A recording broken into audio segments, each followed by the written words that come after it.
tido ações no enfrentamento às drogas, sem dúvida alguma. Uma das drogas é um dos grandes problemas que assolam e que afetam toda a sociedade brasileira. Então, estarmos hoje aqui em São Luís do Maranhão, quando o Estado do Maranhão acaba de publicar o seu plano estadual de enfrentamento às drogas, é um momento de grande relevância. Momento esse que contamos com a participação das mais variadas áreas que compõem a sociedade maranhense. Temos aqui autoridades, temos a nossa senadora Elisiane Gama, temos representantes do Ministério Público, doutora Cristiane Lago, temos aqui representantes do governo do Estado do Maranhão, temos representantes da sociedade civil, da sociedade civil organizada, das comunidades terapêuticas, enfim, um momento de grande importância. Para nós, governo federal, estarmos aqui nesse momento com os senhores, um momento de grande alegria para nós. Basicamente, nesse momento, eu vou conversar com os senhores sobre a nova política nacional sobre drogas, dentro da perspectiva que o governo federal tem realizado para o fortalecimento desse importante segmento na área do combate às drogas no Brasil, que é o segmento das comunidades terapêuticas. Entretanto, como eu já disse anteriormente, no início aqui do nosso evento, nós, no governo federal, temos trabalhado de maneira bastante contundente, de maneira bastante forte no enfrentamento às drogas em suas mais variadas frentes.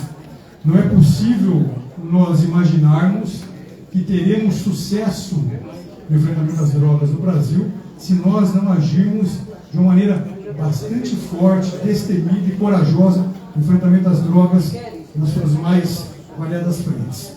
Nós, no governo federal, temos trabalhado no enfrentamento às drogas na repressão ao narcotráfico, a repressão ao crime organizado ligado ao narcotráfico. Eu já passei para os senhores aqui dados que nós julgamos de grande relevância, aumento recorde de apreensão de drogas ilícitas no Brasil. Nós temos trabalhado também em parceria com países que fazem fronteira com o Brasil, diminuindo a entrada de drogas ilícitas no nosso país. Temos trabalhado, por exemplo, na erradicação de plantio de maconha no Paraguai. No ano passado, erradicamos mais de 5,5 mil toneladas de maconha que entrariam no território brasileiro, isso diminuindo a oferta e circulação dessa droga no nosso país. Temos trabalhado também na alienação, na retirada de bens do narcotráfico, temos leiloado esses bens, pegado esses recursos, aplicado em políticas públicas de enfrentamento às drogas. Temos doado parte desses bens apreendidos no narcotráfico para entidades que trabalham na prevenção às drogas, na recuperação de pessoas com dependência química. Nós criamos recentemente no Brasil uma parceria do governo federal com o Escritório das Nações Unidas sobre Drogas e Crimes, a UNODC, e o Programa das Nações Unidas para o Desenvolvimento, PNUD. Nós criamos o Sistema Nacional de Prevenção às Drogas, uma iniciativa inédita que tem como objetivo organizar as mais variadas ações que nós temos realizado no governo federal no enfrentamento às drogas por meio da prevenção. Acabamos, inclusive, agora de publicar um edital de prevenção às drogas no Brasil. Aportamos um recurso da ordem de R$5 milhões para o incentivo de 50 projetos de prevenção às drogas, realizados por entidades que já vêm realizando seu trabalho de prevenção, trabalho importante, mas que não vinham recebendo o apoio do poder público. A gente está colocando R$100 mil em cada um desses projetos. Enfim, nós temos buscado envolver a sociedade nos processos de enfrentamento às drogas em nosso país, com o slogan que nós temos no governo federal: menos Brasília e mais Brasil. A ideia é que a gente possa fortalecer as ações nos territórios. Na área de enfrentamento às drogas, na perspectiva da recuperação das pessoas com dependência química, temos trabalhado para construir uma rede assistencial ampla de cuidado aos dependentes químicos, que passou desde o fortalecimento de serviços na atenção básica, passando pelo fortalecimento de serviços especializados na área de dependência química, como centro de atenção psicossocial, ambulatório, saúde mental, serviços que ofertam um tratamento mais complexo para pacientes que apresentam quadros mais graves, mais agudos, como hospitais gerais, hospitais psiquiátricos, clínicas especializadas no tratamento de pessoas com dependência química. E também, obviamente, temos trabalhado no fortalecimento das comunidades terapêuticas. Ou seja, nós precisamos ter uma rede ampla de cuidado e nós não podemos tratar mais de maneira preconceituosa serviços que são muito importantes para o tratamento das pessoas com dependência química e com transtornos mentais em geral. Não cabe mais a ideia de nós excluirmos da nossa rede assistencial serviços importantes por mera questão de entendimento, questões ideológicas. A gente precisa de todos os serviços. É assim que nós temos trabalhado no governo federal. Como esse evento aqui mais especificamente trata das comunidades terapêuticas, a minha apresentação vai ser das ações do governo federal para o fortalecimento desse segmento. Entretanto, temos trabalhado também para o fortalecimento de outros tantos segmentos que ajudam, que trabalham para a recuperação dos dependentes químicos em nosso país. Com a ideia de que nós possamos atuar nessas várias frentes de enfrentamento às drogas, para que tenhamos resultados melhores do que aqueles que, infelizmente, vamos tendo no país nos últimos tempos. E um dos resultados que nós conversamos aqui, nós temos colhido, como, por exemplo, a redução importante das taxas de homicídio no Brasil. Sabemos que parte considerável dos homicídios, assassinatos no Brasil, está relacionado ao cenário das drogas, e sempre tem uma ideia, né, de que não, a gente pode ter ações mais contundentes no enfrentamento às drogas, porque isso aumenta o homicídio, aumenta a mortalidade das pessoas. Não é essa experiência que nós temos tido no Brasil nos últimos anos. Desde 2019, nós temos reduzido de maneira substancial os homicídios no Brasil, com ações mais duras no enfrentamento às drogas, nas mais variadas frentes. Então a gente precisa ter ações mais efetivas se nós quisermos efetivamente construir uma sociedade protegida das drogas. Indo então aqui mais especificamente para a nossa conversa de hoje à tarde, eu vou falar dentro da perspectiva da nova política nacional sobre drogas, as ações que temos feito para a organização e fortalecimento do segmento das comunidades terapêuticas. Vou começar falando mais especificamente da Política Nacional de Saúde Mental. Essa política é uma política importante dentro do Sistema Único de Saúde. Eu tive o prazer de trabalhar para mudanças nessa política realizadas no ano de 2017, mais precisamente em dezembro de 2017. Nós publicamos o que é considerada a nova Política Nacional de Saúde Mental e ampliamos de maneira importante a rede de atenção psicossocial dentro do SUS, que é a RAPS. Nós incluímos pontos de atenção que antes não faziam parte da rede, como, por exemplo, ambulatórios de saúde mental, hospitais-dia, hospitais psiquiátricos. Criamos uma nova modalidade de CAPS, o CAPS autodrogas, modalidade 4. Ou seja, nós estamos cada vez mais fortalecendo a RAPS. E as comunidades terapêuticas fazem parte da rede de atenção psicossocial no âmbito do SUS. É importante nós deixarmos claro aqui que as comunidades terapêuticas são um dos pontos de atenção da RAPS. Aqui, em 2017, nós publicamos essa portaria do Ministério da Saúde, 3588. Publicamos essa portaria no dia 21 de dezembro de 2017. Aqui todos os pontos de atenção da RAPS, inclusive as comunidades terapêuticas, ali penúltimo. Vocês podem ver ali. Com a perspectiva, novamente, de que todos os serviços são importantes. O indivíduo que apresenta um quadro clínico de mais fácil manejo, esse indivíduo pode e deve receber, por exemplo, tratamento de atenção básica. Entretanto, o indivíduo que apresenta um quadro mais complexo precisa de um tratamento com risco de suicídio, por exemplo, ou risco de homicídio. Eu sou psiquiatra, como já foi dito. Sou psiquiatra forense de formação, trabalhei no sistema prisional durante muito tempo, em crimes, e, por exemplo, não foram hospitalizados, porque a gente não pode hospitalizar mais ninguém, não pode internar mais ninguém, aí você deixa esse indivíduo vulnerável, ele acaba entrando em conflito com a lei, em vez de você internar, você prende esse indivíduo. Então, a gente precisa entender a organização do sistema de saúde, ofertando cuidado de acordo com as reais necessidades das pessoas. A gente precisa quebrar paradigmas antigos, mofados, extemporâneos, que não fazem mais sentido para a nossa realidade atual.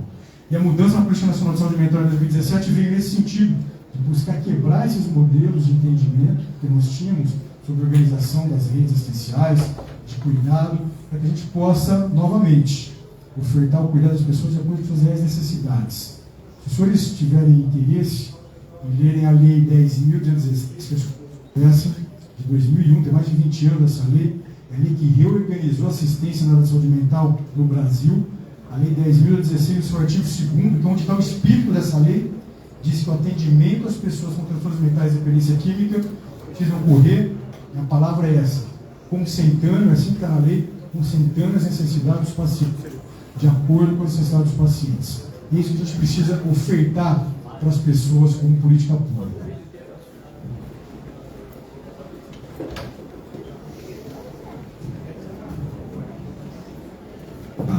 Então, na verdade, as plantas terapêuticas fazem parte, só para reiterar aqui, da Rede de Atenção Psicossocial no âmbito do SUS, do Sistema Único de Saúde, e no ano de 2019, nós trabalhamos também para a mudança na política nacional sobre drogas. Com essa mesma ideia, na área do tratamento da pessoa com dependência química, que a gente pudesse ofertar as mais variadas possibilidades de cuidado para as pessoas. Novamente, de acordo com as suas reais necessidades. A nova Política Nacional sobre Drogas, publicada em 2019, não trata apenas da parte de reabilitação das pessoas com dependência química, da sua recuperação, mas trata também de ações em todas as frentes de enfrentamento às drogas. Na área de enfrentamento ao narcotráfico, na prevenção às drogas e, obviamente, também na recuperação de dependentes químicos. Essa nova Política Nacional sobre Drogas, ela foi promulgada, ela foi publicada por meio de um decreto presidencial, o decreto presidencial 9761, publicada no mês de abril do ano de 2019, logo no início da atual gestão do governo federal. E é interessante, né, porque, só para a gente esclarecer, muitas pessoas falam, pô, então se mudar uma política é uma canetada, sempre tem alguns detratores, mas é legal a gente aproveitar esses ambientes públicos para explicar todo o processo de criação da nova Política Nacional sobre Drogas, que na verdade no ano de 2018, um ano antes então, outra gestão do governo federal, para a gente entender como que as políticas públicas são organizadas. Naquela ocasião eu estava no Ministério da Saúde, disse para os senhores, em 2017, no Ministério da Saúde, trabalhando na publicação da nova Política Nacional de Saúde Mental, e lá no Conselho Nacional de Polícia de Drogas, o CONAD, eu representava o Ministério da Saúde, e para nós alinharmos essas duas políticas públicas, que representam importantes pontos de convergência, importantes pontos de intersecção, nós deliberamos no Conselho Nacional de Polícia de Drogas, que é um conselho que congrega representantes de toda a sociedade brasileira, representantes do governo, da sociedade civil, e lá no CONAD, então nós publicamos a resolução número 1 de 2018, que colocava mudanças nas diretrizes da Política Nacional sobre Drogas, 2018. Aí nós instituímos um grupo de trabalho, trabalhamos quase 2018 inteiro, porque essa resolução foi publicada em março, não conseguimos concluir o trabalho, mudou a gestão do governo federal, em 2019 nós continuamos o trabalho nesse grupo, contava com representantes do governo federal, da sociedade civil, e trabalhamos então na construção do decreto presidencial que foi publicado pelo presidente Bolsonaro em 2019. Tudo isso para mostrar que a construção dessa política pública não é a construção da política de um governo. Passou do governo para o outro, mostrando a necessidade, inclusive, que nós temos de construir políticas públicas de Estado.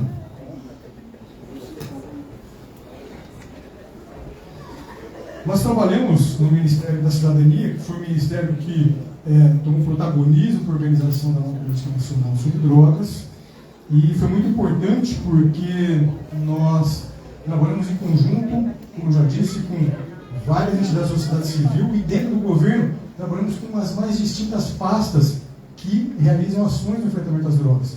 O Ministério da Cidadania, que cuida hoje das plantas terapêuticas, o Ministério da Saúde, que cuida de outros serviços da rede de assistência à pessoas com dependência química, o Ministério da Justiça e Segurança Pública, que cuida do enfrentamento ao narcotráfico, ao crime organizado, ao narcotráfico, o Ministério da Mulher, Família e Direitos Humanos, é muito importante nas suas políticas públicas, que obviamente observem os direitos das pessoas com dependência química, o Ministério da Educação, justamente para que nós pudéssemos ter uma política construída de maneira intersetorial.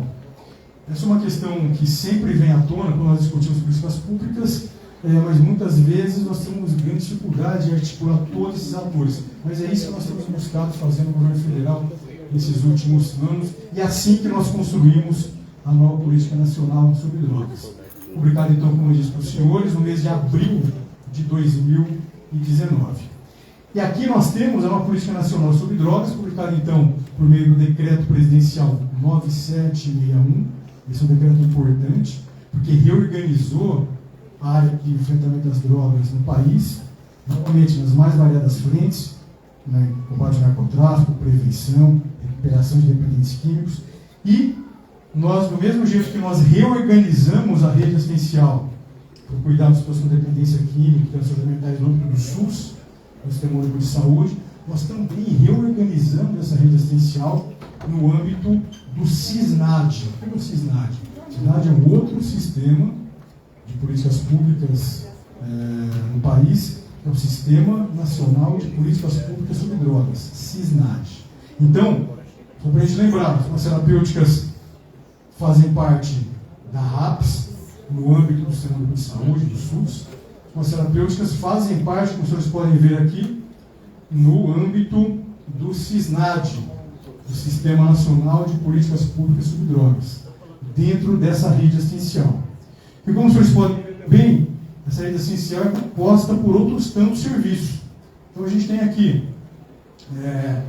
unidades básicas de saúde, ambulatórios, hospital, centros de atenção psicossocial, unidades de acolhimento, que são as UAS, comunidades terapêuticas, hospitais gerais são importantes para o processo de desintoxicação de pessoas com dependência química, hospitais psiquiátricos, muitas pessoas com dependência química, infelizmente, apresentam comorbidades psiquiátricas graves. Em algum momento das suas vidas vão precisar passar por um processo de internação nesse serviço. Serviços de emergência, corpo de bombeiro aqui, para a gente lembrar do atendimento pré-hospitalar da pessoa com dependência química, que vai precisar, muitas vezes, receber um resgate antes de ser encaminhado para o serviço de saúde. Clínicas especializadas no tratamento de dependência química.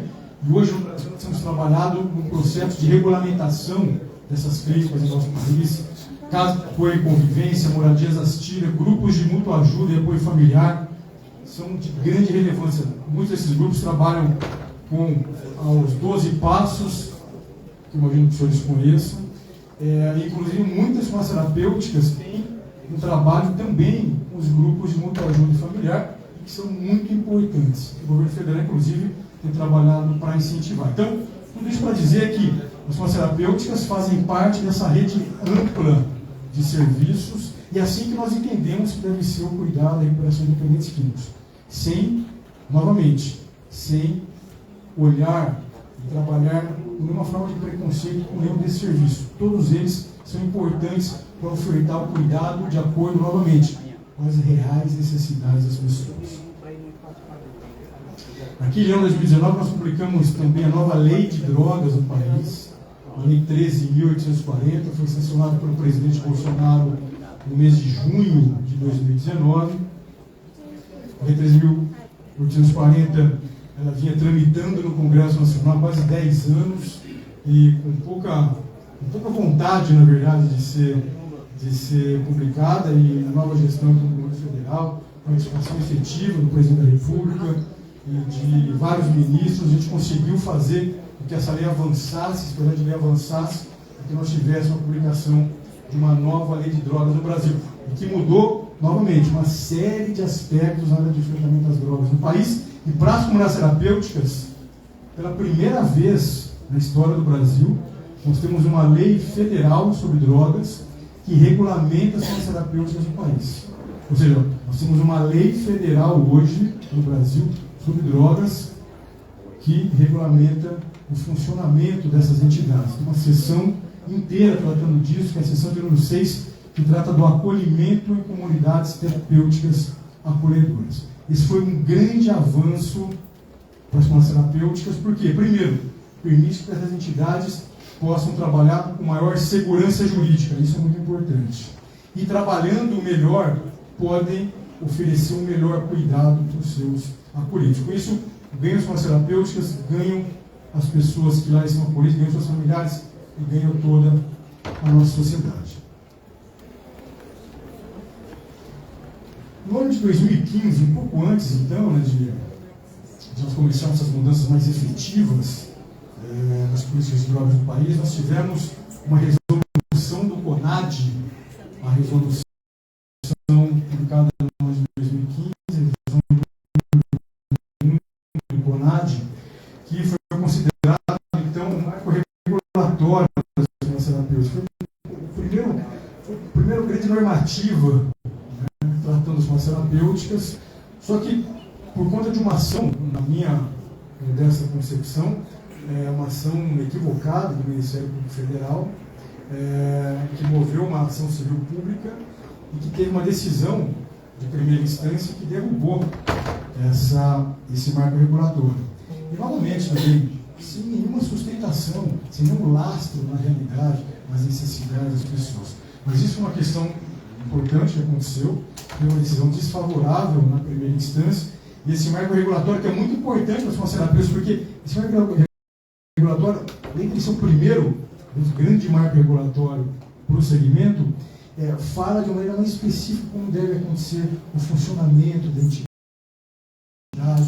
E isso foi muito importante. E caiu esse marco regulatório, com a ideia de que o CONAD, na verdade, não seria a instância adequada para deliberar sobre esse tema. Aí, na verdade, nós, então já no governo federal, nós recorremos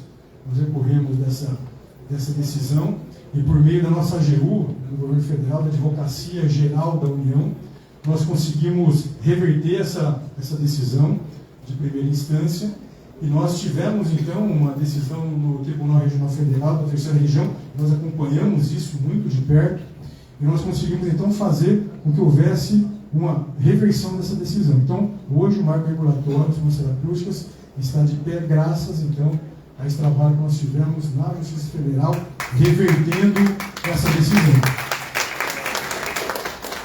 Isso é muito importante porque os segmentos das terapêuticas começam a ganhar força, ou seja, nós temos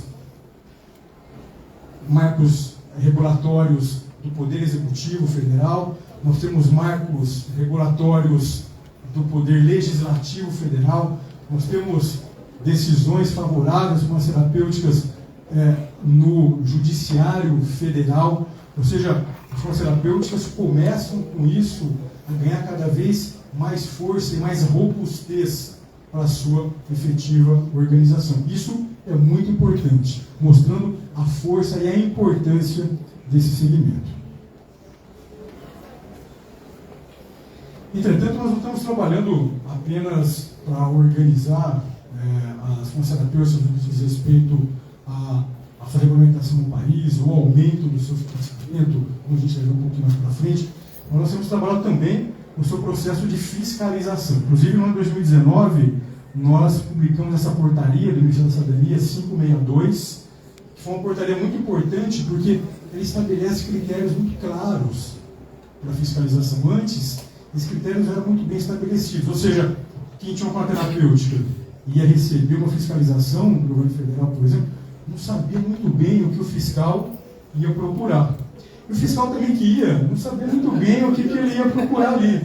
Então era uma situação muito delicada, porque isso causava uma insegurança muito grande para o segmento. Então nós publicamos essa portaria. Então hoje as pessoas terapêuticas vão ser fiscalizadas pelo governo federal, sabem muito bem o que precisa apresentar, e o fiscal que vai fiscalizar sabe muito bem o que precisa também buscar ali. Então é muito importante porque esse jogo fica muito às claras.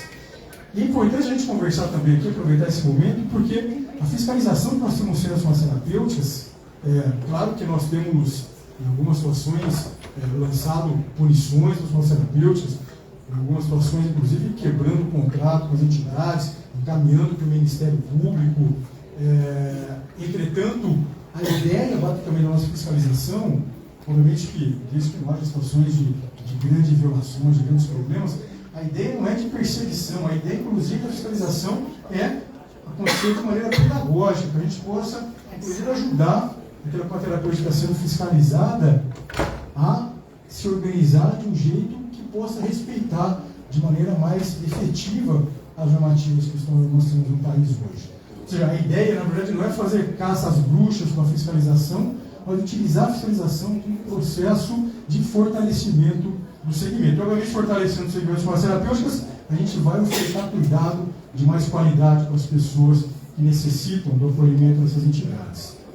Temos trabalhado também para aprimorar a prestação de contas, a gente fiscaliza as farmacêuticas, não só no seu processo de funcionamento, mas aquelas que a gente aporta recurso público, a gente também tem aprimorado o processo de prestação de contas. Ou seja, se o governo federal aporta um recurso, seja R$10 uma entidade, esses R$10 vão ser revertidos no tratamento adequado das pessoas. E a gente tem, então, uma portaria recente, 2021, a 582, que reorganizou as normas como nós fazemos a fiscalização da prestação de contas dessas entidades que recebem recurso público federal. Então, a fiscalização se dá também no âmbito da prestação de contas para as entidades que recebem financiamento do governo federal. Hoje, cerca de 700 entidades em todo o país. E essa prestação de contas, aqueles que têm contrato com o governo federal, sabem que essa prestação de contas é feita mensalmente. Nós temos trabalhado também com o credenciamento das farmacêuticas, e não só das farmacêuticas, todas as entidades que trabalham na área de redução de demanda de drogas. E a ideia disso é que nós possamos ter um cenário mais amplo, que a gente possa ter um entendimento melhor de como está organizado o segmento no país. Então, todas aquelas 700 farmacêuticas que hoje recebem recursos do governo federal, automaticamente já são credenciadas conosco. Entretanto, tem outras farmacêuticas que realizam um importante trabalho, mas que eventualmente não querem receber recurso público federal, que querem tocar as suas ações, mas a gente encoraja também que elas possam ser credenciadas com a gente, para que a gente possa acompanhá-las e ofertar para essas entidades outras benesses que o poder público tem oferecido nos últimos anos, mas que a gente também possa acompanhar essas entidades. Nós temos buscado credenciar cada vez mais entidades para que a gente possa, juntamente com o segmento, buscar o fortalecimento das unidades. Temos trabalhado também nessa outra frente aqui, que eu julgo muito importante, que é da criação de frentes parlamentares em defesa das farmacêuticas. Estou conversando com o pastor Fernando há pouco, espero que nós possamos fazer isso aqui no Estado do Maranhão, na Assembleia Legislativa do Maranhão. Nós tivemos a primeira grande experiência, foi com a criação da Frente Parlamentar de Defesa das Farmacêuticas no Congresso Nacional. Uma frente parlamentar mista, que conta com deputados federais e senadores. E a ideia disso é que nós possamos aqui, a nossa senadora Elisiane Lima estava falando, por exemplo, das ações que o parlamento tem feito para buscar ofertar mais orçamento para as farmacêuticas. Para a gente ter políticas públicas, a gente precisa de orçamento. Sim ou não? Sim. Onde que a gente decide o orçamento? O dinheiro vai mais para cá, o dinheiro vai mais para lá. Onde que é?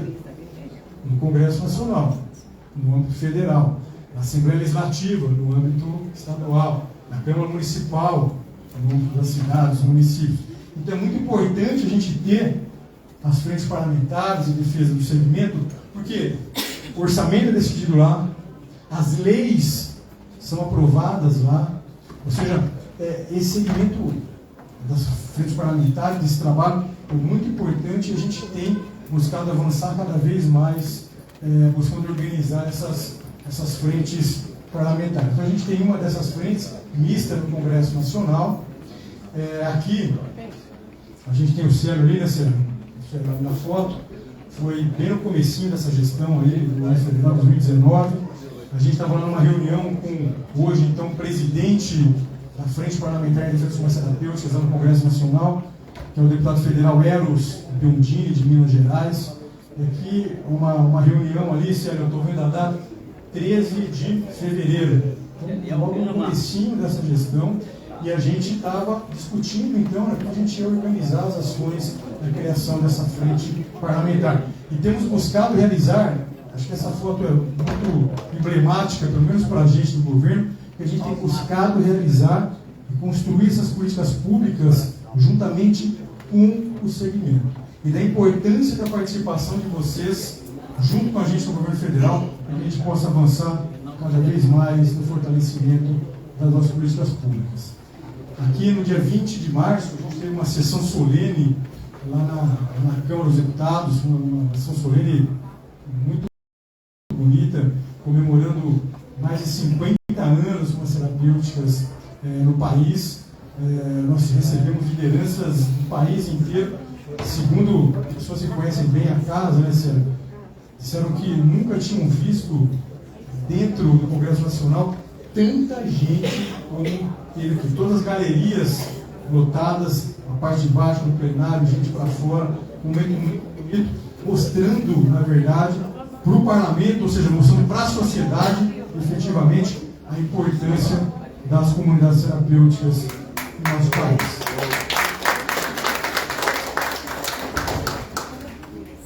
Esse é um tópico muito importante, talvez um dos tópicos centrais, né? Quando a gente fala em política pública, claro que é sempre legal a gente ter um monte de ação e fazer discursos, muitas vezes discursos mais bonitos, mais eloquentes, mas quando a gente quer realmente fortalecer a política pública, a gente precisa colocar dinheiro, precisa colocar recurso na política pública. E a gente tem trabalhado nesse sentido no governo federal com as escolas terapêuticas. A gente tem ampliado o financiamento público federal para as escolas terapêuticas de maneira importante. Só para a gente ter uma ideia, no ano de 2018, o governo federal financiava o tratamento gratuito das pessoas com dependência química nas escolas terapêuticas cerca de 2.900 vagas. Esse era o número, 2.900 vagas. Logo, em 2019, nós saltamos para 11.000 vagas financiadas, quase 500 escolas terapêuticas. E agora, final do ano passado, em dezembro, nós aumentamos ainda mais. Nós hoje financiamos cerca de 17.300 vagas em cerca de 700 escolas terapêuticas em todo o país, inclusive aqui no estado do Maranhão. Então a gente tem trabalhado bastante para ampliar o número de vagas financiadas para o tratamento gratuito das pessoas com dependência química nas comunidades terapêuticas. E no ano de 2019, então, nós publicamos um edital para o financiamento, para a ampliação do financiamento das escolas terapêuticas. Aqui novamente, lá em Brasília, o Sérgio está lá com a gente, novamente. Maurício Landry, tem o Pablo, tem o Adalberto Calbon, tem o Rolf, tem a nossa querida, que já não está mais entre a gente, que foi a assessora do deputado Eros Brundini, enfim, tem a Cláudia. Então, representantes do segmento das escolas terapêuticas, novamente, que têm nos ajudado a construir, a fortalecer essa política pública. E aí nós publicamos em 2019, na ocasião do Marterra, pelo mês da cidadania, nós publicamos esse edital que nos permitiu que no ano passado nós conseguíssemos ampliar mais vagas para o financiamento gratuito, para o tratamento gratuito de pessoas com dependência